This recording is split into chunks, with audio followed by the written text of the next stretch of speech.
on Instagram, I've been posting about making Susan Pevensy's farewell dress from the end of Prince Caspian, the Narnia movie. I just finished drafting the overdress. I kind of wanted to talk about how I did that, give a more in-depth explanation, so if you wanted to do it, you could. So the first thing you want is a sketchbook. I like to draw out my ideas. And then you're gonna need a measuring tape and then enough cloth to make a couple mock-ups. So I ended up making 3 mock-ups, the last one which I used as my lining.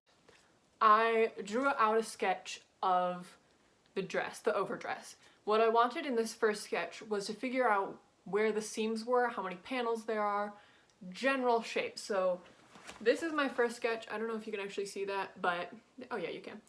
Like, it's not very good. This is just me kind of looking at a reference photo and figuring out where the seams are. The next step I did was drawing out the general actual pattern shape on it. So these are like the pieces that I would want to cut out. Then I started taking measurements. The first measurements you want are major measurements. So you want to measure your bust and your waist and then write those down.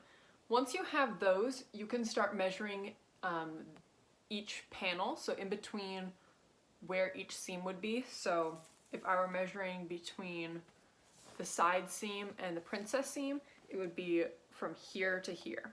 And then I would take that measurement, double it from each side, and then I would measure all the other seams. So from the side seam to the back, princess seam to the middle, and then add that up and make sure that all your measurements are correct. So if you add all your measurements up together, then they should add your original bust measurement. And then you do that with your waist too. So again, measure from each seam, but at the waist this time, and record those measurements. Once you have these, and they add up to your original bust and waist measurements, then you can start sketching out your pieces, your pattern pieces, on some scrap fabric. This is what my first piece looked like. And I used those measurements, so from the middle to the princess seam, and then this would have been my waist measurement. And it varies. And then I also measured between where I was measuring my bust and where I was measuring the waist, and then used that to make sure to get the length of the piece. So once I had all those, then I had all my pieces cut out, and I could sew those together, pin those together, adjust them as necessary. This is 1/2 of my first mock-up.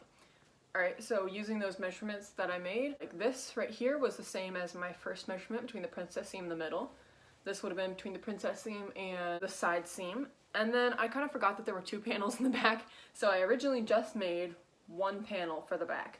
Later I cut that in half and altered the shape a little bit to allow room for my shoulder blades, but originally I just had 1 back panel.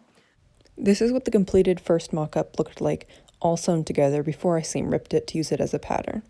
Once I had the bodice finished with all those different measurements, then I actually seam ripped it so that I could use it on when I worked on the hips.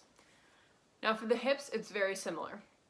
Just like you measured from your bust to your waist to get your length, you're going to measure from your waist to your hip, where you're measuring your hips. And that's going to help you figure out how far down the hip measurement needs to be on your second mock-up. My first mock-up is very short because it's just the bodice. But the second mock-up is longer because I added hip, it went all the way down to the hip, and I actually went a little longer. So for the hip measurements, again, same thing. You just want to make sure that you're measuring from each seam where it would hit you, and then you make sure that once you've measured between all the seams, that total sum is the same as just 1 measurement around your hips. This is what the second mock-up looked like when I had finished both the bodice and the hip area. I ended up adding a little bit of fabric in the next mock-up just to give it a little bit more room, but I actually ended up cutting that out when I sewed it together later.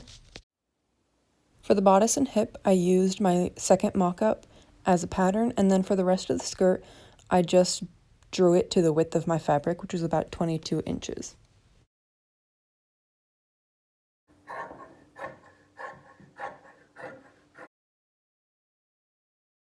And here is the third and final mock-up, which I also ended up using as the lining for the overdress. Feel free to ask any questions in the comments, and good luck on drafting your patterns, my friends.